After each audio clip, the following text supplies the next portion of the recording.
Hey you, before the video starts, consider dropping a like, a comment, and maybe consider subscribing. This really does help the channel grow. On to the video. Hey guys, it's Vman here, back again with another account review. Today we are looking at Oofoof's account.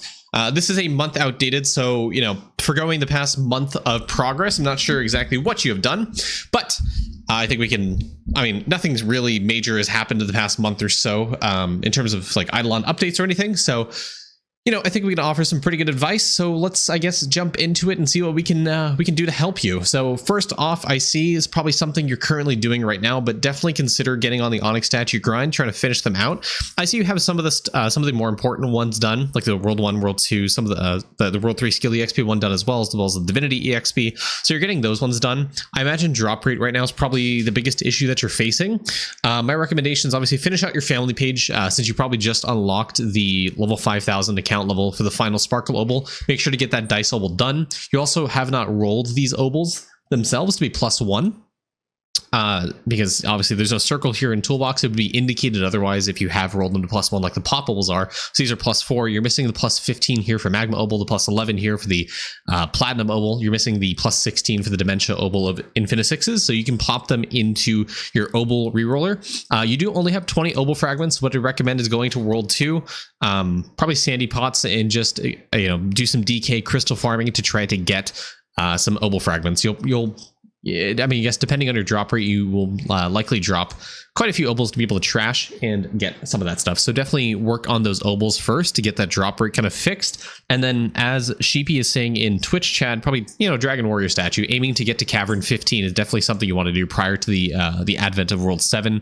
Obviously, you've had a month to progress. I don't know if you are on that. And okay, wow, okay, you need a lot of leveling into EXP for your villagers to be able to get there because you're 2,400 hours remaining to get to Cavern 15. So you have a lot of EXP for your villagers that you need to focus on. So how do you do that? How do you get a ton of villager EXP this early on into the whole progress and, try to get to Cavern 15? Well, number one, obviously, if you have, if you want to spend money in the game, you can buy, pet rolls with the Idleon companion system to try to get the Samurai Guardian if you don't have that already.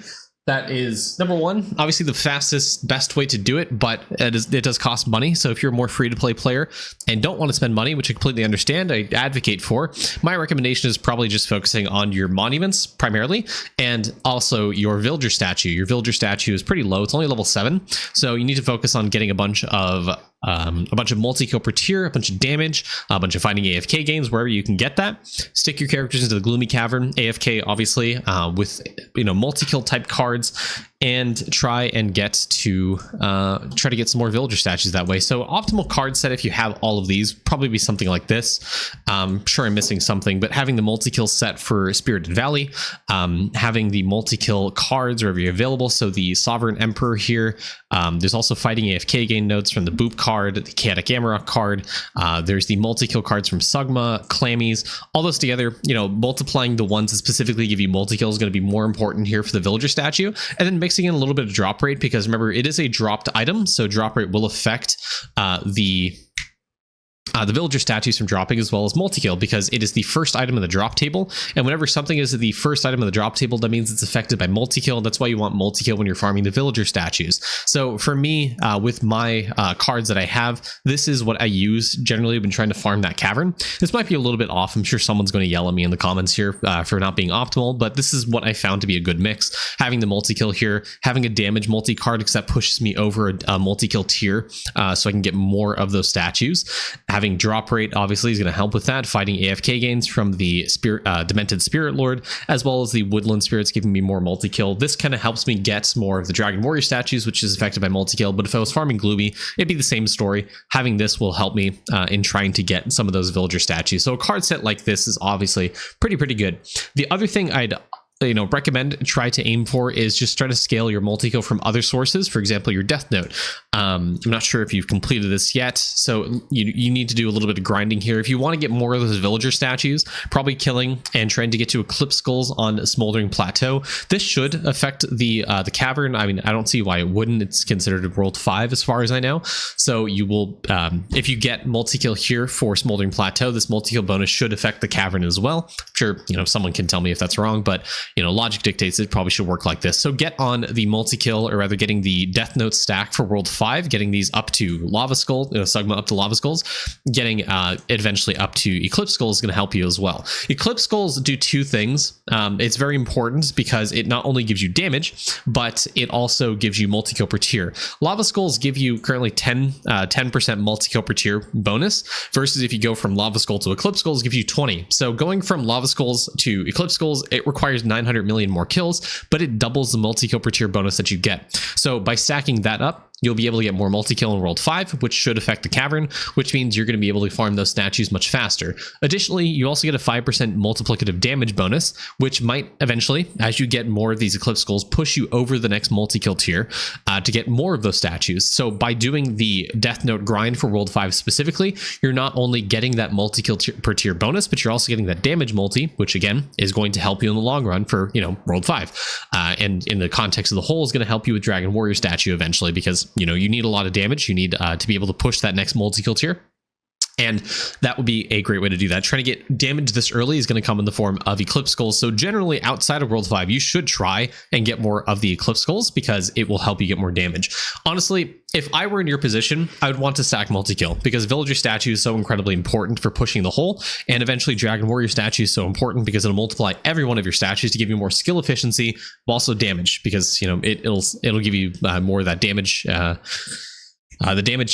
The base damage from the power statues will give you more damage from the World 5 statue. So, getting Dragon Warrior statue obviously is really, really good. But outside of that as well, I think probably a better goal is probably get Eclipse or Lava, probably get Eclipse Skulls from World 1, 2, 3, 4, and then eventually 5, because that'll give you more damage that way. Because every single skull that you get at Eclipse will give you that multiplicative damage, which inevitably is going to push you into more multi-kill tiers, and you'll be able to get more of those statues. So outside of World 5, get Eclipse Skulls on all of the worlds. That's probably your next big thing right now. I know you're at Royal Eggs, but you can go back to World 1, stick your characters there, try to get the Eclipse Skulls for World 1, go on, move on to World 2, move on to World 3, move on to World 4, move on to World 5, and then you can consider doing more villager statues, getting more multi-kill, and try to stack up and get that statue to Onyx specifically to help you progress the whole a little bit faster, so it's not taking you 2,400 or 500 hours to get to Cavern 15. And obviously Cavern 15 is really, really important because it unlocks a Dragon Warrior statue and also 2 more stamps, so it's pretty nice. The other things golems give you, which are really nice, is it's going to give you more drop rate as well as a little bit more additive total damage, which, in the grand scheme of things is not really that great. But as you get more sanctums done, it's going to give you a ton of, flat, not really flat, but additive damage where your damage multi from those Eclipse Skulls is really going to come in scale. So if I looked at the engineer upgrades, you don't have these yet, but you are eventually going to be able to get here. By the time you unlock the ancient golem cavern, you should probably redistribute your obols onto the engineer to try to unlock these and really focus down on the jar mechanic specifically, because these take the rupees from the jar, the jar layer of the hole to be able to upgrade and unlock. So sorry, the music is distracting me as I'm doing this review. Obviously YouTube, you guys can't hear the music, but we hear it on stream. The drop rate here, this is a really fantastic, easily scalable way to get drop rate. So if you're trying to get drop rate to farm out more Onyx statues, the Sanctum of Loot upgrade is fantastic because it gives you a flat 20% drop rate for each layer of the Sanctum you've cleared. As people get more and more into the end game, this is a great source of free drop rate that we can get because, it's fairly easy to get to Sanctum 30, and getting to Sanctum 40 is kind of the push because the chance of getting that Centurion is really, really low. So getting 30 effectively gives you plus 600% drop rate, right? I think I'm doing my math correctly. So that's 6x drop rate, which gets multiplied by all the various multipliers that we have available to drop rate, such as the plunderous mob kills from the Siegebreaker, such as the, the Malay, the duck, if you have that. There's a few other multipliers that were recently introduced. Obviously, the event cape. If you bought the gem pack, it's all, as well as the name tag, I believe, from the jackpot from the most recent event. All those are really insane. That will multiply that 6x drop rate to something crazy like 12, 13, 14x, maybe even beyond that. Probably 15, 16, depending how much of those multipliers you've stacked up. So this is a fantastic basis for your drop rate to scale. This is one of the only mechanics that we have that's infinitely scalable, so to speak. So this is a great source of drop rate, but not only clearing the waves, or rather the sanctums themselves, is important for the drop rate, but also gives you a little bit of classy XP. This gets dwarfed by things like grind time, gets dwarfed by the Justice Monument, for example, but it is another source of classy XP. So if you're trying to level up your characters, this is nothing to scoff at. It's just a little bit more classy XP, which, as more and more classy XP multipliers get introduced to the game, this is very, very good, because if you have 30 Sanctum waves cleared, that's 1200x classy XP, which is 12x classy XP multiplier. And if that gets multiplied by the other classic XP multipliers that we have, like the shiny medallions, like the abomination kills and clears that you have based off the Windwalker talent, that 1200x gets scaled up to 24, 36x. So, that's more classy XP. It's really good for you. And also more percent total damage, as we mentioned. If you scale up to 30 Sanctums cleared, that's 3000% total damage. And multiply that by all of the eclipse goals you've gotten up to this point, and that is a lot of damage for your characters, which means you're able to clear more like Emperors, or eventually when World 7 comes around, hopefully able to clear some of the worlds in World 7. The maps in World 7. So it is really, really good. The Sanctum mechanic itself is fantastic, not only because it gives you the opportunity to get Dragon Warrior statues, but because by clearing them, you are able to get more of these bonuses, like the total damage, the drop rate, the classy XP, to be able to help your account overall. So getting to Cavern 15 is almost like 4x impactful for your account, and is a high priority for anyone who's trying to push into try to get to the world's end of World 6 to prep for World 7. This is definitely something you want to position yourself for, and really hammer down, try to focus on number one as the most important thing for your account right now, because master classes are nice, you're probably grinding those out, but by no means should that be your sole focus of your account. You're going to get more out of pushing the hole, getting to Cavern 15, getting more villager statue EXP, rather just getting more villager EXP in general, to be able to progress your account and prep you for World 7 when that comes around. So focus on the whole right now, and then as the months progress, as World 7 comes around, you can start focusing on other things like your master classes again, to prep for any eventuality that World 7 will bring. But definitely the whole is your number one focus right now. Scaling the rupee jar stuff mechanic is probably going to be your best bet for getting into Cavern 15 and start scaling these bonuses. So I guess we'll swap focusing on the engineer and stop focusing on the Sanctum, but actually look at the jar and see how you can actually scale jar stuff. So let's go look at that real quick. Jar is, sorry, real quick, I just want to check something. Interesting. Okay. So you have up to enchanted jar. What collectibles do you have? Villager jar production. You don't have the second page, obviously. So I think you still want to try to find collectibles. I'm not gonna lie, because it would be nice to have verdant thorns. It would help you a ton. Not only that, but you're missing a lot of the rupee multipliers you need to get more rubies. So you're missing things like Amber Square, you're missing Dawn Prism. Yes, those are pretty obvious, but you are missing those, which will help you scale rupee value. And rupee value is pretty important because that'll help you unlock those engineer schematics. So I would prioritize that early game, is trying to get more rupees so you are able to purchase those schematics, because remember, the more schematics you actually purchase, the more villager EXP you get. That is one of the upgrades for, I believe, Cosmos. Every schematic you complete gives you a little bit more villager EXP. I don't know if this is multiplicative to all the other bonuses that you have, but this is more villager EXP, and that's something you're struggling on. So the more of that, the better. Also, I just realized this is probably something we need to focus on a little bit more, is your Cosmo distribution of points. I think the common mistake I see people run into is that they... There we go. I think the common issue I see people run into when it comes to any new mechanic that they're introduced to, they focus too much on the account bonuses. If I get a lot of comments of people asking me, farming is so complicated, sneaking is so complicated, summoning is so complicated, the whole is so complicated, but people are overthinking things. Whenever you're introduced to a new mechanic in a game, this doesn't relate to Idleon. I'm not giving this advice specifically for Idleon, but any game you play, or rather any any mechanic you're introduced to in Idleon itself, don't focus on the account progression stuff first. You want to focus on the whole stuff, or rather the mechanic stuff. So in the case of farming, you want to focus on like crops found. You want to focus on product double. You want to focus on speed, right? Because the the faster you gain that stuff, the better you're able to scale that skill, and the faster you'll be able to actually pour your investment into that skill into the account bonuses. So how does that relate to the whole?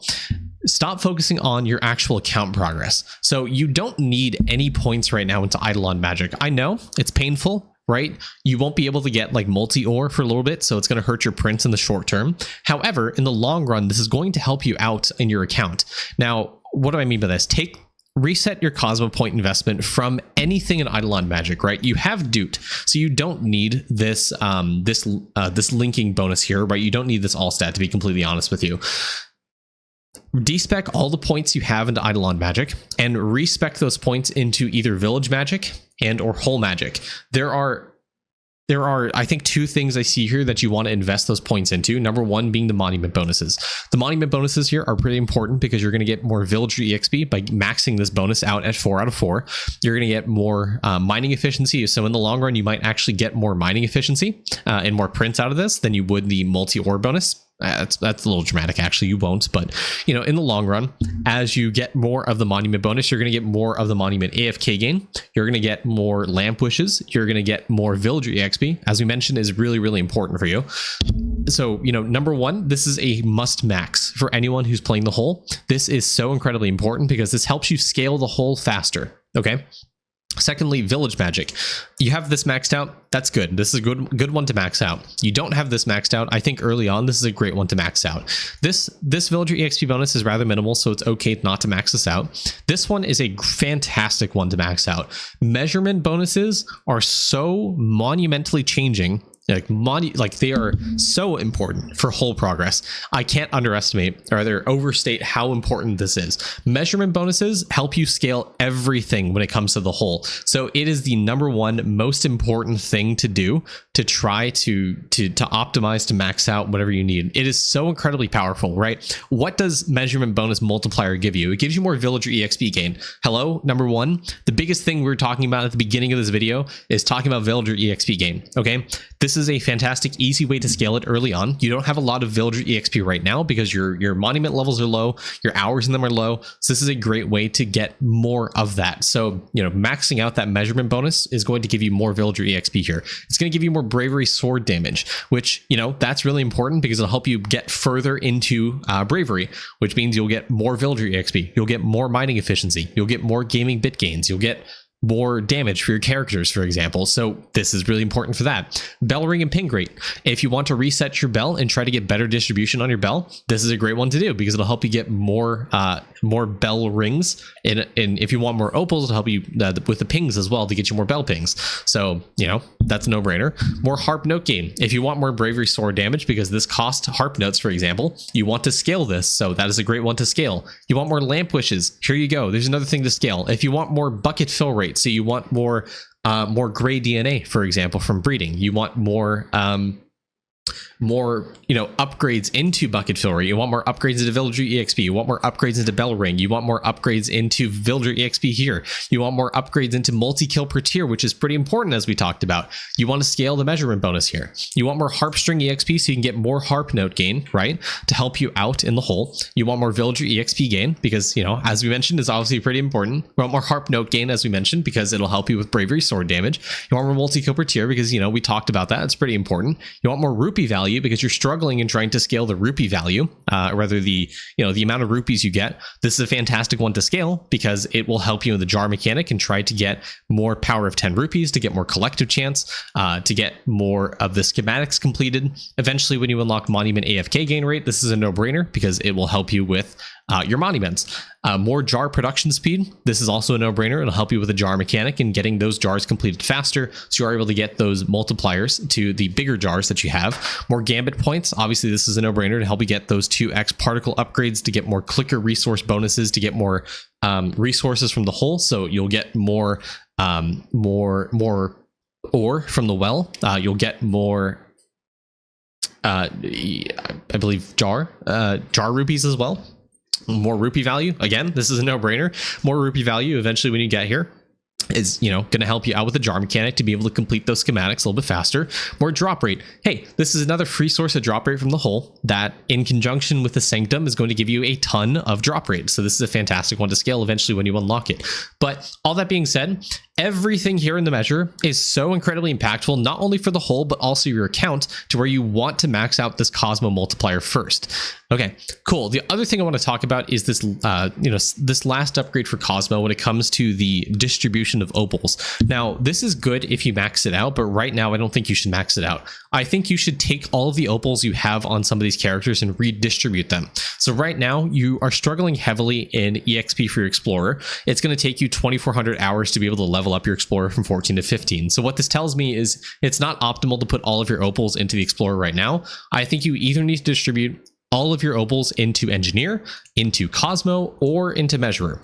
Now, obviously, it's I think these are going to give you more impact than trying to level up your Explorer from 14 to 15, because in that entire 2,400 hour time period, you're getting nothing for your account. Versus if you put them into either of those three guys, you're going to get more into it, because you're going to be scaling into Engineer to unlock more schematics. You're going to be scaling it to Cosmo, so you are able to distribute more pips optimally, to eventually you'll be able to put 4 pips here to be able to distribute your opals more equally. But without this bonus, you're not going to get a lot of EXP for your other villagers. Like, this is required if you want to split opals, and based off the amount of opals you have here at 120, 10, 5, 5, and 11, you're getting almost no like huge multipliers to your EXP. So splitting opals right now is just not optimal for you, because your Cosmo level is too low and you don't have a lot of opals. So I would consider just, resetting at the lamp, changing your opal distribution to just be all into one,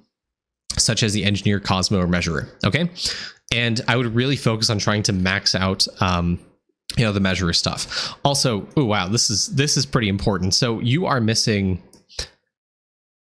these you can get relatively easily. Like, if you were to get cutting edge research, you could unlock this. So I think in terms of what you should focus on, what you should unlock right now, it's going to be the Engineer, and trying to upgrade that for another 3 or 4 levels to unlock these schematics to be able to progress your jar mechanic or your Gambit Cavern mechanic a little bit more, because you're missing another string here. You're missing the Bishop challenge in the Gambit Cavern. You're missing more collectible chance to be able to get more collectibles, which is pretty important for the jar, because you're missing those rupee multipliers. You're missing the Verdant Thorns to find new collectibles. You're missing the enchant chances. So all of this is really, really important, and you're missing probably the biggest source of collectible chance multiplier in the game, which is collect them all. You're also missing the max monument rewards, which means you aren't able to scale like the bravery mechanic a little bit more through AFK gains. You aren't able to scale the justice monument, because right now it's optimal for you to do bravery and justice pretty much every 2 days or so, versus if you got this, you could do it every 3 or 4 days, right? Cutting edge research, I think this is a no-brainer. You're going to get more study rates, so you're able to progress the whole a little bit more. Belaya is also pretty underrated. It's a fantastic way to scale the whole, because it allows you to get more bucket fill rate, more bravery sword damage, more opals from the hound, the golden hounds, more bell rings to be able to get more lamp wishes, more villager exp, more bucket fill rate, anything hull related, the lamp to get you more wishes, more skilling nodes to reduce the resources needed by those skilling caverns to be able to get more opals, or of those resource multipliers specifically, because remember, the Engineer also gives you resource multipliers depending on all of the layers you've destroyed for each of the skilling nodes. So by the mother load, if you destroy the layer on the mother load, you'll get more bucket fill rate, right? If you destroy layers on the hive node, you'll get more harp note gain, a multiplier to harp note gain. If you destroy more layers on the ever tree, you'll get more rupee multiplier. So by reducing the skilling, requirements for those and, destroying those, you'll get more of those resources multiplied, which means you'll be able to scale that mechanic a little bit faster. So all of that to be said, I think between all of these characters, I think you should probably put all of your opals into Engineer, putting a little bit, and then doing another reset, putting all of your opals onto Measurer or into Cosmo to be able to scale your whole specific bonuses. So your biggest takeaway from this is stop focusing on the Explorer right now, focus on those ones, and focus on specifically the whole upgrades to improve your whole And then once you are at a point where you're at Cavern 15, when you're at a point where you have all the engineer schematics, where you have most of the pips available in Cosmo to upgrade all of the whole stuff, then you can start investing into your overall account to be able to progress it. Because right now, your whole is suffering and your account is also suffering because you aren't focusing on the whole. So focus on the whole. Okay. Whew. That was a pretty in-depth hole, I think. Really looked at your hole and diagnosed it today. Okay, your hole is suffering is a crazy line. Biggest thing when it comes to stamp is try to aim to 10k stamp level, because you will be guaranteed to get a plus a gilded stamp every single day to be able to level up your stamps a bit easier. So make sure to get the extra 700 levels for your stamps. So if anything here is blue, even if you want to take off the gilded stamp, if you want to take off the custom reduction here, you have a lot of stamps here that are blue that you are able to upgrade. If you see something that's blue, upgrade it. You, for example, have a lot of points that you need to put into crystalline. You have a lot of points you need to put into like drop lot stamp, into multi-tool you can probably do. Skelefish stamp, drop rate stamp, any of these stat stamps. If you see a stamp here that's blue, upgrade it. Okay, my free-to-play account has a higher mega feather than you. And you have the Gambit Cavern. I think that should speak for itself. You're missing drop rate here. You're missing damage for your characters. You're missing just a tiny bit of classy XP. You're missing base all stat, which is really impactful for your account overall. So the owl, I know it's annoying. It gives seemingly minimal bonuses, but for how easy it is really important for you.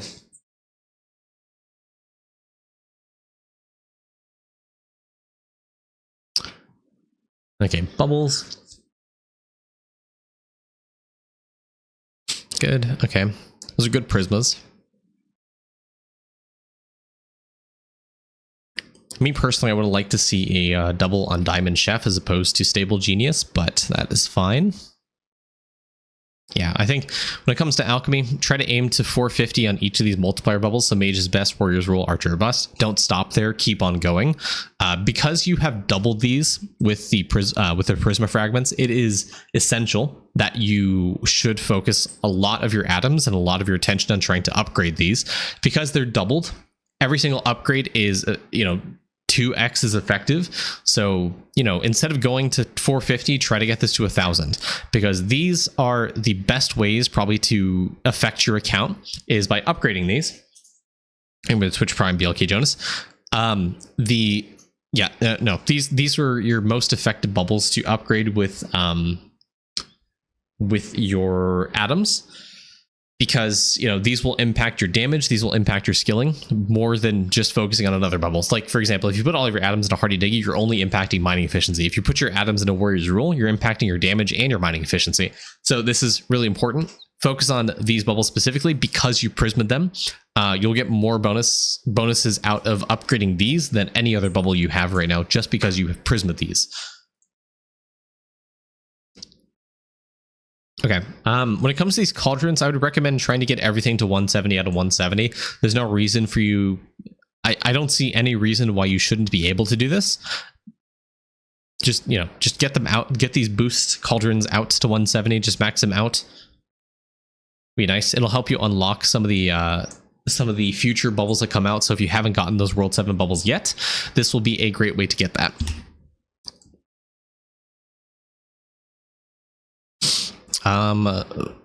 Vials as you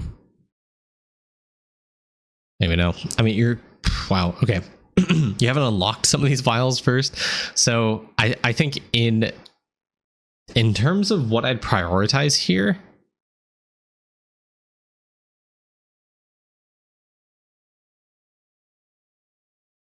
I mean, probably the most impactful one's going to be Firefly Grog for the multiplier to cooking speed. And, just trying to aim to get, these vials up to level 13 is your next big goal. I think as you get more drop rate, your Feasty statue is level 155. I mean, to be completely honest with you, I don't see a reason why you shouldn't be able to get your souls vials to level 13, to be completely honest with you.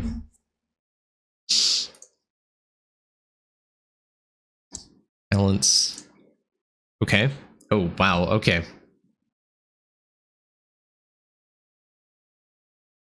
So if you're not doing a Vman speedrun, you don't need to put this many points into Vial Trial Rerun. You only need to put 1 point into here to get your talent points from the speedrun. So respec your points from Vman, put only 1 point into the Void Trial Rerun. Honestly, don't put any points into Void Radius, don't put any points into Bossing Vein, and only put up to 150 points into Enhancement Eclipse. And I would honestly take points out of Power Orb, and I would focus on booking and maxing each of these talents specifically. So, you know, Blood Marrow, if it's not in its max book, Master the System, Species Epoch, and Voodoo Statification. The other big problem I potentially foresee for you... Oh, wow. Okay. Wow. When is the last time you booked your Vman? Like, this is... It's been a while. So... Okay, Species Epoch is a multiplier to your critters and souls. So if you want to get your vials, your critters and souls vials to level 13, you need to book and max out Species Epoch. You also need to book and max out Voodoo Statification. There's a reason why Dragon Warrior Statue is such an important and rather busted mechanic in the game, because it multiplies your statue bonuses here. The only other way you get a statue multiplier is from Vman. So by booking and maxing out that talent, you are effectively getting a Dragon Warrior statue for free permanently on your account if you have it booked and maxed out. So it is probably the most powerful talent of any of the classes because of how widely it impacts everyone here, right? It will give you, it'll give you, mining power. It'll give you chopping power. It'll give you any of the, efficiencies. It'll give you more divinity exp. It'll give you more villager exp. We talked about this early in the video. The villager exp is so important, and this will help you, right? You want to max out as many of the statue bonuses you have available to you right now, and the biggest source of your statue multipliers is going to come from Vman. So max out Voodoo Statification, book it, max it out. Species Epoch, book it, max it out. Master the System, we talked about multi-kill being incredibly important for you. Book it, max it out. Blood Marrow, it's only level 180. I saw you have a higher talent level available to you. Book it and max it out. And you'll be able to not gonna lie, you'll probably be able to upgrade a lot more meals to a higher level. Like you'll probably be able to get Turkey Lathank from 65 to like 75, 80 maybe. Or, some of these later meals as well. Also, on the topic of meals, you have a bunch of meals that you can ladle to get higher level. And also, the more meal levels you get, the more meal cooking speed you'll get, because Blood Marrow scales off of meal cooking speed. Yeah, every single one of the meals that you have here. Also, you've gotten to Royal Egg, so you should be able to do the territory battle for Nyan Burger, and you should be able to unlock Nyan Burger, so make sure to do that. But as you get more meal levels, you'll get more meal cooking speed, which means you'll be able to level up more meals, which means you'll get more meal cooking speed, which means you'll be able to level up more meals. Thank you, Kevin, with the Twitch Prime. I wouldn't touch shiny pets right now, to be completely honest with you. And probably the next big thing for you is get level 2100 lab for your characters.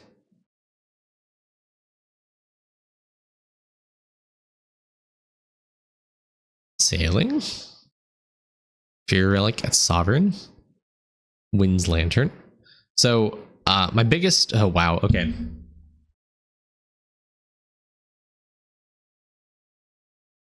So biggest piece of advice is... obviously, try to get more sailing speed. I imagine that's probably the biggest issue you have with trying to get to those last islands is your sailing speed. Yeah, your speed value at 14 mil, 10, 20, 6, etc.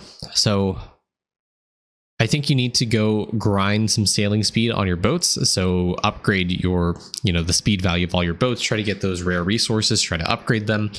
Trying to get to the last island right now is the most important thing you can do for sailing, because you'll be able to get the Wind's Lantern, which means you'll get more sailing or the artifact find chance to be able to get those other relics to Sovereign. I think you brute forced your Fury Relic a little bit too early. I think right now you need to focus on sailing speed a lot, and you really want to try to get the Wind's Lantern. It is so impactful for your account. Not only that, but getting to the last island will mean you'll be able to get to the Onyx Lantern, which means you'll be able to multiply those statue bonuses even further, which gives you more villager EXP, right? So getting all of these lanterns right now to Sovereign is your #1 priority, because it'll give you so much general progress for your account than any other of these artifacts will. So hard focus on trying to upgrade your sailing speed, and if it's a bonus, you might be able to hit an island where you haven't gotten them at Sovereign, and while you're grinding out the resources, the loots from those islands, you might be able to get that artifact to Sovereign. But the main grind right now is try to get sailing speed. The goal is to try to get most of your boats to about 2 hours. If you can do 4 hours, that's completely fine, trying to get to the last island because of how powerful it is.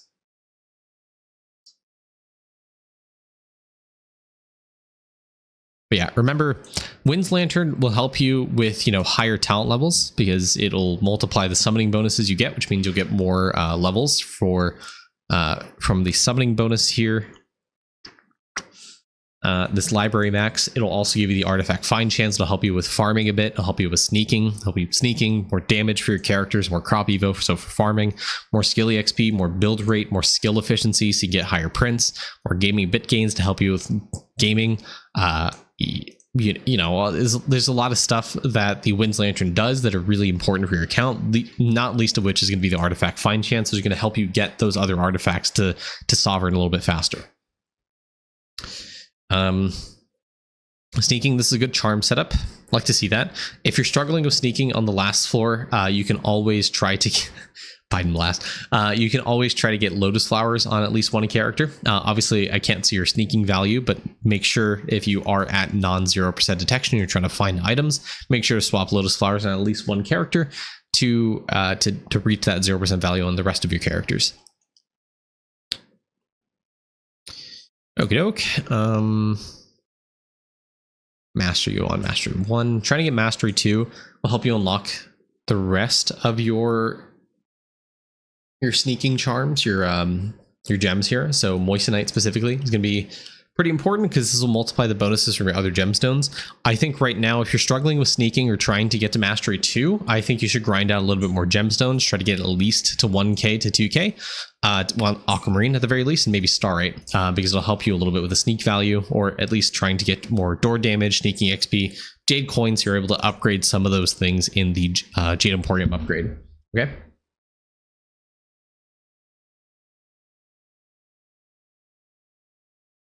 Okay. I don't know. I mean, you probably these days, I feel like it's pretty easy to get to 100% sailing chance, but if you aren't there yet, try to grind out the 100k maybe, and definitely grind out the 100k here for the golden wishes. I mean, in terms of gold food that's like really important, I think you hit most of them, and I think you're just kind of like drop rate locked out of some of these at 10k, so yeah, it's fine. A chimps run.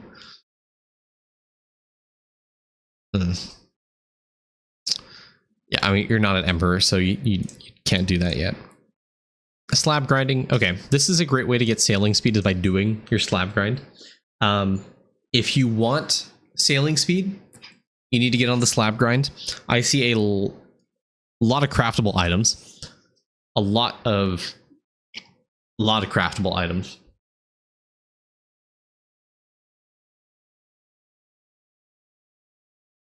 Okay. A lot of Obals, a lot of party dungeon stuff. A lot of just reclaiming quests, like this right here, the small material pouch.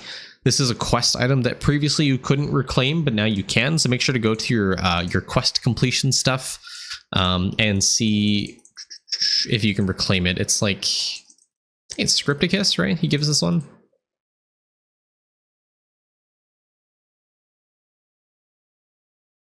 Right bag, crimson string, mini material, small material pouch.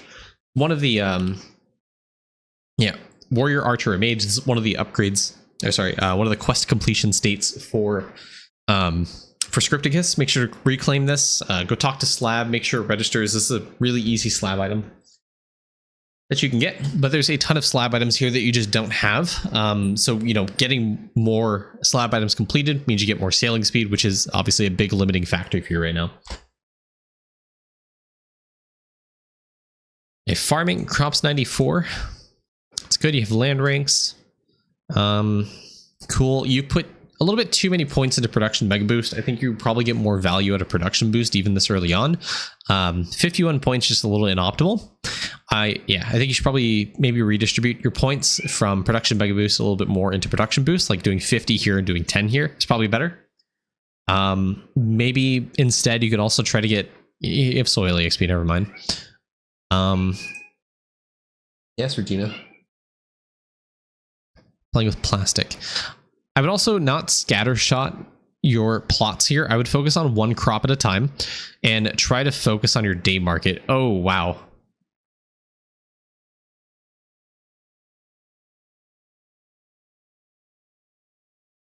This is pretty bad. Okay. So if you're struggling with farming, which I know you are, I think you should focus on your day market.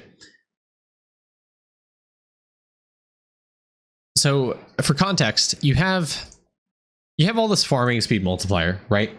But you don't have like any farming speed. So if you want to get farming speed, upgrade your farming speed upgrade, right? That's just common sense. That should make sense, right? If you want more crops, upgrade the thing that gives you more crops, right? That also makes sense. By upgrading these two together, you're going to get more crops and you're going to get crops faster.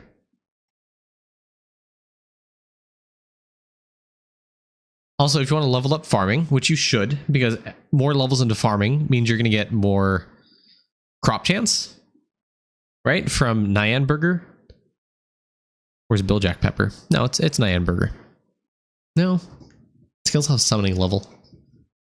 One of the meals gives you like a it's meal cooking speed, I think. Never mind. But, you know, farming EXP, well, I guess the star sign. Yeah, you get more crop evo chance for every farming level you get. So farming EXP is pretty important. So you're going to get more, this right here, more crop evo chance per farming level. So it's pretty important from the Seraph star signs.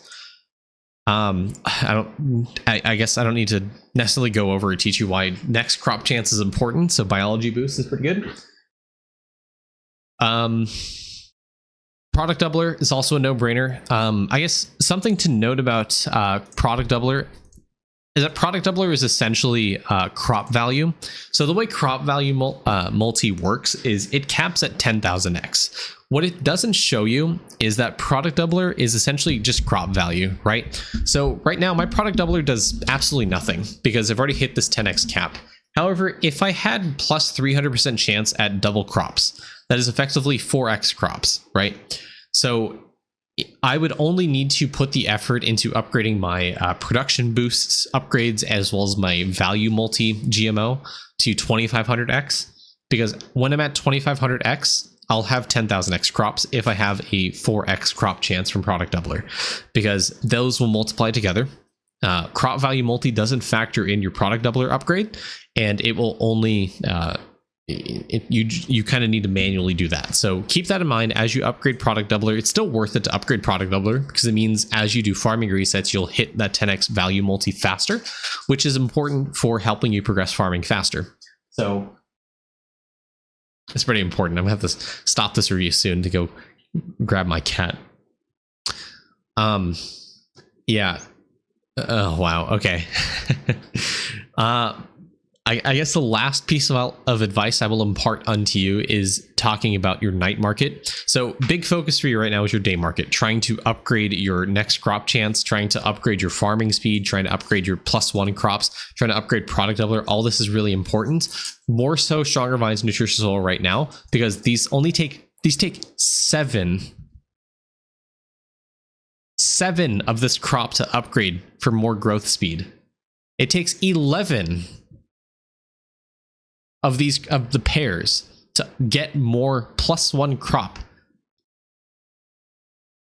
This should be a no-brainer for anyone who's progressing far. Like, this is, again, going back to what we talked about earlier in the video. If you want to progress a mechanic and try to get the account-wide bonuses on it, the number one most important thing to do is try to focus on how you upgrade that skill, right? Think about it bare bones. How does farming work?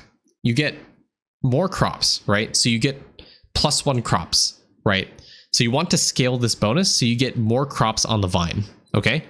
The next thing, obviously, how you get more crops is by getting up to 2 times the amount of crops, or 3 times if you push this past 100. So you get double or triple or quadruple the amount of crops as you normally do, right? That's just, at its essence, how you get more crops. How do you get crops faster? Growth speed, right? So you want to scale this and getting that. How do you get more new crops is next crop chance or crop evo or biology boost, this upgrade, right? Just boil things down to like their bare bones basic thing, their bare bones basic form of things, right? How do you scale sneaking? You want to get sneaking stealth, right? You want to get EXP, so you level up your sneaking, so you upgrade, you know, those things that give you sneaking EXP or their sneaking stealth per level of your character, right? All of these mechanics are at their core very, very simple, and you just have to scale the very basics of the skill to get you into a good foundation, right? So growth speed, +1 crops, product doubler, next crop chance, and what will complicate things a little bit more is, you know, the multipliers to that. Like, what are the multipliers? Your night market. So, you know, upgrading evolution GMO is pretty important for finding new crops. Getting speed GMO, getting 1000 crops will give you more growth speed, which will multiply with the nutritious soil, which will multiply with your summoning bonuses that you have. So all of this is really important. Again, just go back to the basics of what the skill boils down to. And farming is just basically that. It's just getting more crops and getting your crops faster. Okay, cool. We'll go ahead and stop there. Idiot Sandwich, I saw you in YouTube chat. I didn't want to converse there since YouTube chat is relatively slow, but I hope, you know, you can at least look back at the VOD of what we talked about a little bit earlier since you caught the review a little bit late. But if you guys have any questions, again, feel free to comment down below. I love hearing you guys. I love reading them. I do read most of them, even if I don't respond to them. But as always, remember to join the Discord, like the video, share it with your friends who are struggling in the hole or farming or what have you. I'll see you guys in the next video. Have a great day. Bye-bye. Hey guys, I just want to say as a last thing, thank you to all of my Twitch subscribers and YouTube channel members. You guys really help the channel grow and really motivate me to continue making videos. If you guys do also want to support me on YouTube, it's just $1 a month for a channel subscription at the lowest tier. You can choose to give more if you want. Just want to say that. Thank you guys so much. Appreciate your support. Have a great day. Bye.